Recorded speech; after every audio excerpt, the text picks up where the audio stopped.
Ladies and gentlemen, welcome again to another episode of your favorite show, Chief's Whiskey Tasting. This week we're going to be looking at two heavily aged single malt whiskeys, both Scotch. We're looking at the Glendronach Revival. This is the Revival 15-year-old. And then we're looking at the Singleton, the Glendullan Singleton. This is an 18-year-old. And I have one other whiskey in here that I threw in the mix, which is the Skrewball peanut butter whiskey. I've never had this before. It came highly recommended by a few friends, and one of my friends was kind enough to get me a bottle of this, so I figured I'd throw this in the mix. But these two, the Singleton and the Glendronach, the Revival, are the main ones that we're comparing today. They're both single malt whiskeys, and so let's get to it.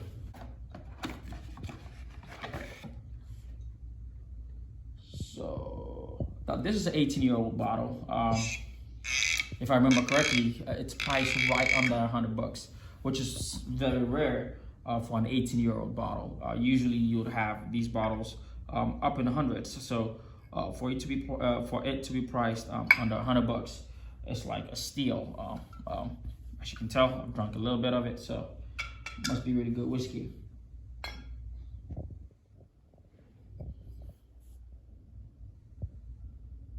So the first thing I'm getting here is notes of sweetness. It smells really not light to the nose.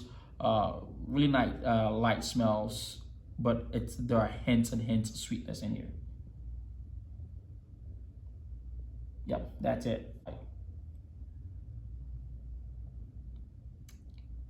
Yeah, this whiskey is one of those rare moments where the smell and the taste come together.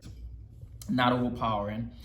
As you all know, I like to rate my whiskeys based off of whether you're a new whiskey drinker or if you're a seasoned whiskey drinker. And in this case, this is one of those whiskeys that I highly recommend for my new whiskey drinkers. Given the price point, you can't go wrong with this. This is absolutely amazing. It's really sweet tones. I like the finish. It's sweet all the way through, all the way down to the finish. It's really nice. And what I like about it the most is how light it is to the palate. So it's not heavy at all. This is really not light, really smooth. It doesn't even feel like you're drinking whiskey at this point.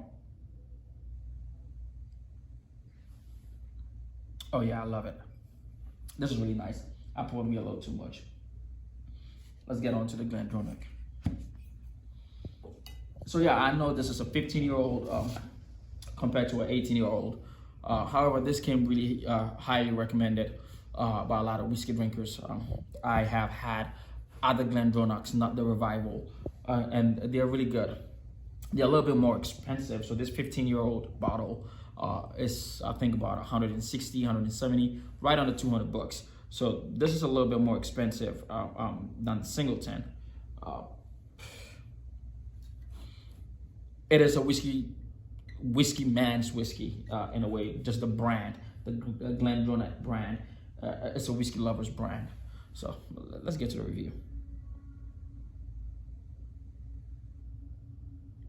Very subtle notes here. I smell very subtle notes of oak, very subtle notes of sweetness in here, like fruity sweetness, not overpowering at all. I'm almost getting the impression that it's going to be light, just like the Glendullan Singleton. But I'm not sure. Again, as we've seen countless times, we've had whiskeys that really were light to the nose, but turned out to be more full-bodied or a lot of character. So let's see what this is like.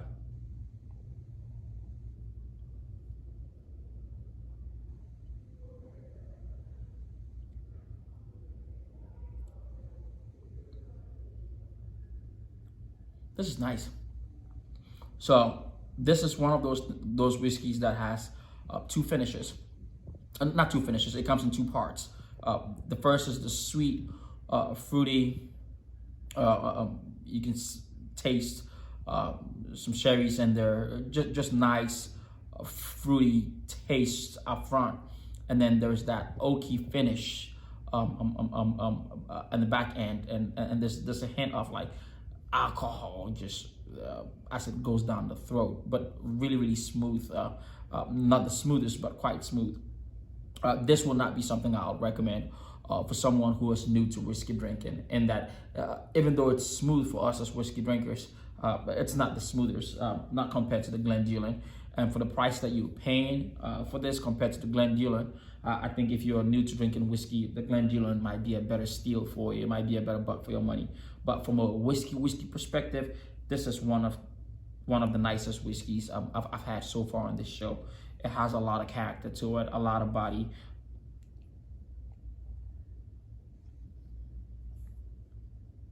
They did a great job blending the sweetness with, I mean, in the oak barrels that was aged in, so you get this nice contrast going on.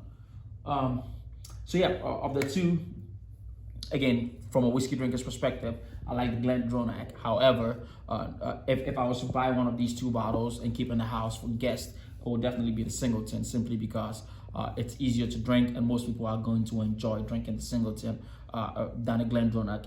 It's very light, and it allows you to enjoy whiskey without thinking you're drinking whiskey.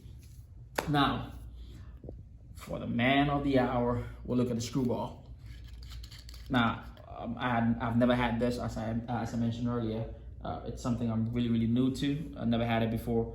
A friend of mine was kind enough to buy this bottle for me, and I figured I'll go ahead and give it a review. I've never had any whiskey made from peanut butter, period. One of the things that threw me off on this whiskey was the fact that it said it was artificially flavored. I mean, naturally flavored. That to me is just BS for saying we put some stuff in it. And so that kind of threw me off, because I'm a whiskey man. So I don't like whiskeys where they're infused with stuff like a Crown Royal, for instance. But the sweetness you're getting is not coming from the barrels or from all the fruits, notes of fruits that were part of the aging process, but rather from chemicals that were put in it. I think this is going to be one of the same. From here, I can already smell it. It smells buttery, almost like if you've had like those Scotch butter toffees. It smells almost like that, but there's hints of peanuts in there. It's quite overpowering. It doesn't smell like a whiskey, I'll put it that way. Let's get to the taste then.